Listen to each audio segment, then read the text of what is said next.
বন্ধুরা, ডিম পেঁয়াজের তো অনেক রকমের রেসিপি করে খেয়েছেন। তো আজকে আমি ডিম পেঁয়াজে একটা নতুন ধরনের রেসিপি তৈরি করে দেখাবো। আশা করছি রেসিপিটা ভালো লাগবে। তো এখানে কিন্তু আমি 5টা বড় সাইজের পেঁয়াজ কিন্তু কুচিয়ে নিয়েছি, আর বেশ দুটো কিন্তু লঙ্কা ধুয়ে কুচিয়ে নিয়েছি। তো ঝালটা পরিমাণ মতনই দেবেন। আর এখানে 5টা ছোটো সাইজের পেঁয়াজ ভালো করে কুচিয়ে নিয়েছি, ধুয়েও নিয়েছি। তো এখানে আমি একটা ডিম ব্যবহার করব, আপনারা চাইলে কিন্তু দুটো ডিমও ব্যবহার করতে পারেন। তো ডিমটা আমি সবার প্রথমে এর মধ্যে ভেঙে নেবো, পেঁয়াজটার মধ্যে। আমি কিন্তু এটা হাঁসের ডিম ব্যবহার করছি, ওই জন্য আমি একটাই দিচ্ছি। আপনারা চাইলে দুটো এমনি পোলট্রি মানে নর্মাল ডিমও দিতে পারেন। তো এবার আমি এর মধ্যে দেখুন 1 কাপ পরিমাণ বেসন গুঁড়ো নিচ্ছি। হাঁসের ডিমে আষ্টে গন্ধটা বেশি বলে ওই জন্য আমি একটাই ডিম নিয়েছি। আপনারা চাইলে এমনি পোলট্রির ডিম কিন্তু দুটোও দিতে পারেন। যাই হোক, আমাদের পছন্দ মতো 2-3টে ডিম দিয়েও করতে পারেন। তো এবার আমি বেসন গুঁড়োটা দেওয়ার পরে স্বাদ মতন চিনি দিচ্ছি, আর দেবো স্বাদ মতন নুন, আর দিচ্ছি এখানে ময়দাটা অবশ্যই দেবেন। আর দিচ্ছি হলুদ গুঁড়ো, সামান্য একটু হলুদ গুঁড়ো দিচ্ছি। তো এবার আমি এইগুলোকে সুন্দর করে আমি আগে মেখে নেব। এর মধ্যে কিন্তু আমি অল্প একটু জল দেবো। জল দিয়ে কিন্তু ব্যাটারটা করতে হবে।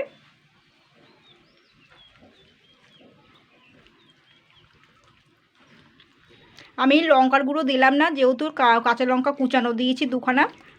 তো আপনারা চাইলে লঙ্কার গুঁড়োও দিতে পারেন, লঙ্কা কুচানোও দিতে পারেন।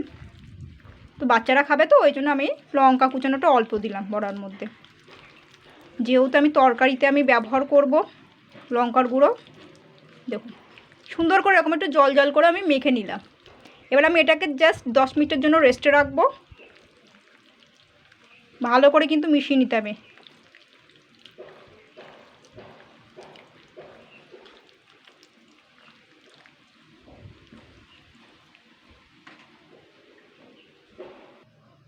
তো এখানে দেখুন বেশ কয়েকটা কিন্তু আমি লাউ পাতা নিয়েছি, বেশ কয়েকটা লাউ পাতা। তার লাউ পাতাটা আমি সুন্দর করে এই বোটা সমেতে আমি কিন্তু দেবো, রান্নায় দেবো। এটাকে বোটাগুলো কেটে নেবো, আর পাতাগুলো কিন্তু কুচি কুচি করে কেটে নেবো। তো লাউ পাতাটা কিন্তু আমি ধুয়েও নিয়েছি ভালো করে, বেশ খানিকটা কিন্তু লাউ পাতা নিয়েছি। লাউ পাতা কিন্তু খাওয়া খুবই ভালো, বা লাউ শাক যাই বলুন, লাউ শাক কিন্তু খাওয়া খুবই ভালো, শরীর ঠান্ডা করে।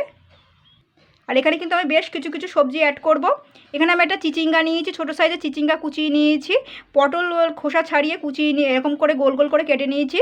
আর নিয়েছি মিষ্টি কুমড়ো নিয়েছি, আর সেদ্ধ করা আলু নিয়েছি ছোটো সাইজের, আপনারা বড়ো সাইজেরও নিতে পারেন, একটা আলু নিলেই হবে। আর বরবটি নিয়েছি, বরবটি। আর এখানে নিয়েছি 2খানা টমেটো নিয়েছি। তো এগুলো কিন্তু সবই কিন্তু ধোয়া। টমেটো দুটো কিন্তু আমি কুচিয়ে নেব। তো দেখুন বন্ধুরা, এখানে কিন্তু বেশ খানিকটা কিন্তু রিফাইন্ড তেল দিয়ে দিয়েছি। তো এবার আমি এটা একটুখানি, এখানে একটা চামচ নিয়েছি ছোটো, চামচটা একটু ঘেটে নেবো ব্যাটারটা দিয়ে। এবার আমি অল্প অল্প করে দেব।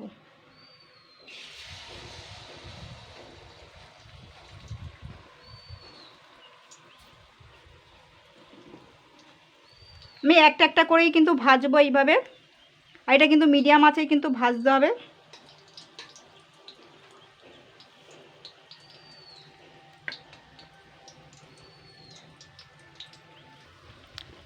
তো এক পাশ হয়ে গেছে। তো এবার আমি এটাকে কিন্তু উল্টে দেবো আস্তে করে, আর এক পিঠ ভেজে নেব।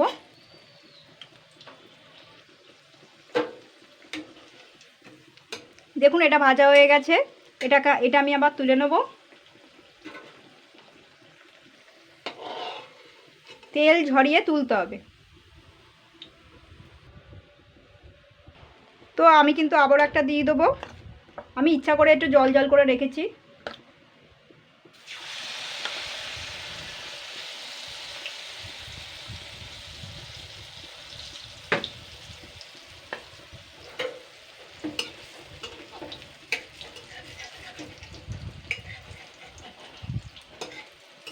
এবার এটাকে আমি উল্টে দেবো। এইভাবে যে কটা সে কটাই কিন্তু আমি করে নেব।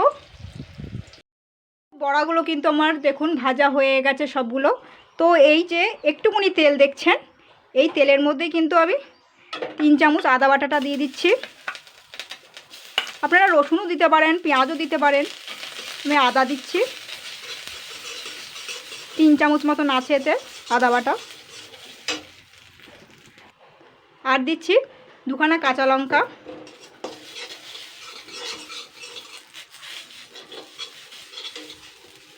আর দিয়ে দেবো এই টমেটো কুচানোগুলো দিয়ে দিচ্ছি, লাউ পাতাটা দিয়ে দিচ্ছি।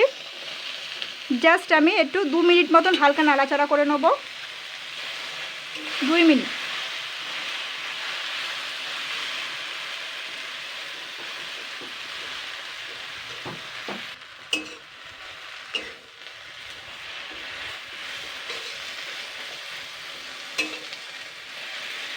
জাস্ট শুকনো কড়াইতেই কিন্তু আমি একটু হালকা নাড়াচাড়া করে নিচ্ছি। আপনারা চাইলে কিন্তু তেল দিতে পারেন, তো আমি গরমের মধ্যে তো আমি আর বেশি তেল দিলাম না, যেহেতু অনেকটা বড়া ভাজা হয়েছে।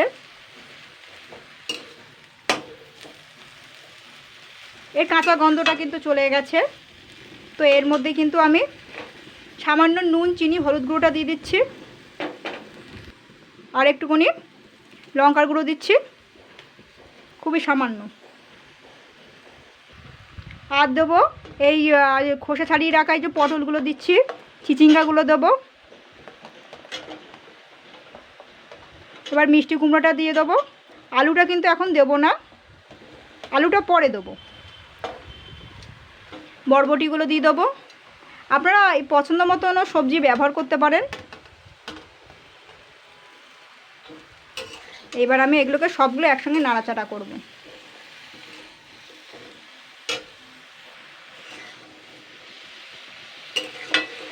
এবার এই সবজিটা দিয়েই কিন্তু জল বেরোবে।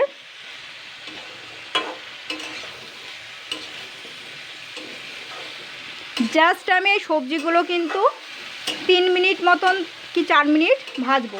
5-6 মিনিট হয়ে গেলে কিন্তু অনেকটাই হয়ে যাবে। আর সবজি কিন্তু বেশি ভাজে না, সবজি ভাজলে কিন্তু ওই শাক সবজি বেশি ভাজলে পুষ্টিগুণটা নষ্ট হয়ে যায়, সেই জন্য 3-4 মিনিটই যথেষ্ট। আর আপনারা চাইলে তেল দিলে একটুকুনি দিতে পারেন, সামান্য।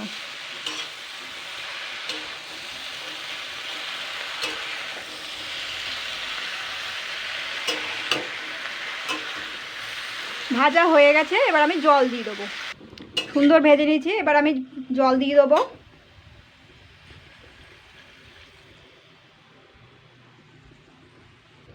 তো যে বাটিটার মধ্যে বেসন গুলেছিলাম, ওই পেঁয়াজ তারপর ডিম, সেই বাটিটার মধ্যে একটু জল গুলে দিয়ে দিচ্ছি এগুলো, বেসন ধোয়া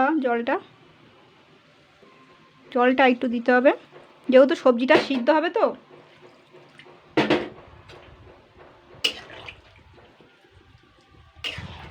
আমি কিন্তু হলুদ গুঁড়ো খুবই সামান্য দিয়েছি, আপনারা চাইলে দিতে পারেন হলুদ গুঁড়ো, তেল বেশি করে দিতে পারেন। এটা হওয়া অবধি অপেক্ষা করতে হবে, মানে সবজিটা সেদ্ধ হওয়া অবধি। তো দেখুন বন্ধুরা, আমি কিন্তু এই সবজিগুলোকে ভালো করে কিন্তু সিদ্ধ করে নিয়েছি।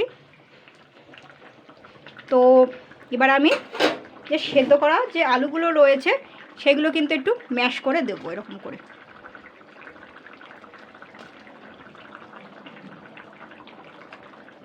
যে কটা আছে সে কটাই দেবো, অল্প কটা আলু।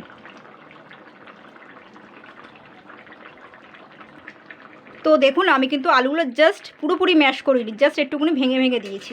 তো এটাকে আমি এর সঙ্গে নাড়াচাড়া করে নেবো। নুন মিষ্টিটা ঝালটা ঠিক আছে কিনা দেখবেন, যদি কম থাকে তাহলে কিন্তু দিতে পারেন। এবার আমি আর একটু মশলা অ্যাড করবো এতে।